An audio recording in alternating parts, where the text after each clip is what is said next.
হবে। এখানে লবণ আর হলুদ দিয়েছি, তাই তো। জিরে ধনে গুঁড়ো দেবো একটু, হাফ চামচ, 1 চামচই দিয়েছি। আর এখানে দেবো সামান্য একটু গরম মশলা গুঁড়ো।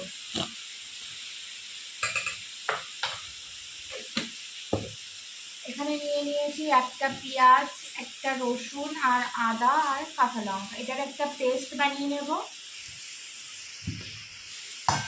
এবার স্কিপ করে আদা রসুন পেস্ট কমপ্লিট।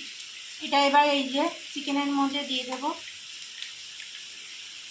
এটা লাগবে না, একটু দিয়েছি। ভালো করে এটাকে ম্যারিনেট করে রাখবো। এবার এটা গায়ে মাখিয়ে 15 মিনিটের জন্য রেখে দিতে হবে।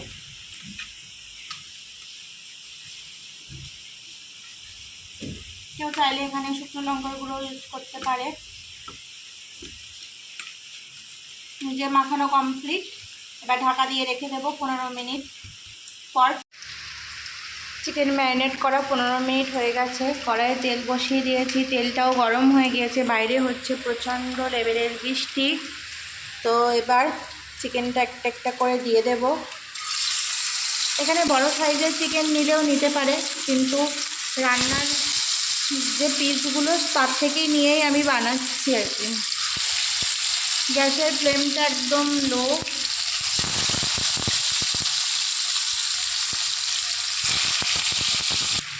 সমস্ত চিকেন কড়াইয়ের মধ্যে দিয়ে দিয়েছি। এবার জোরটা কমিয়ে দিয়েছি, কমিয়ে দিয়েই ভাজা হচ্ছে চিকেনটা, যেন ভেতরটা সেদ্ধ হয় আর উপরটা পুড়ে না যায়। ওই জন্য ফুল জোর দিয়ে রাখা যাবে না, এভাবেই ভেজে নিতে হবে। বেশ কিছুক্ষণ হয়ে গেছে। এবার আর এক পিঠ উল্টে দেবো, দেখি কত দূর কী হলো।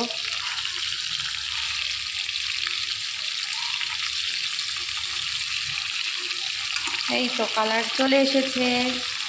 এরকমভাবে উল্টে পাল্টে নেব, সবগুলো উল্টে দেবো এক পিঠ। জোরটা কমিয়ে দিলে কি হয়, পুড়ে যায় না, ভালোভাবে কুক হয়ে যায়।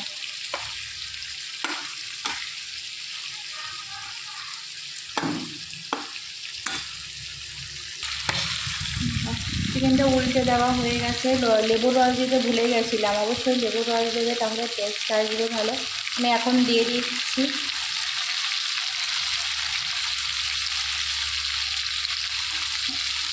দুটো করে লেবুর রস দিয়ে দিচ্ছি।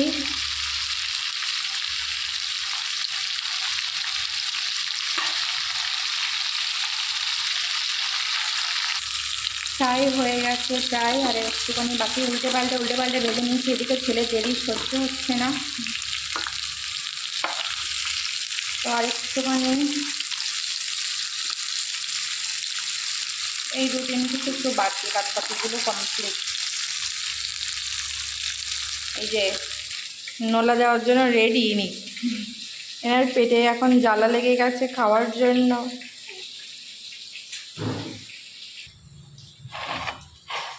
মানে কমপ্লিট। কে কে খাবে চলে এসো।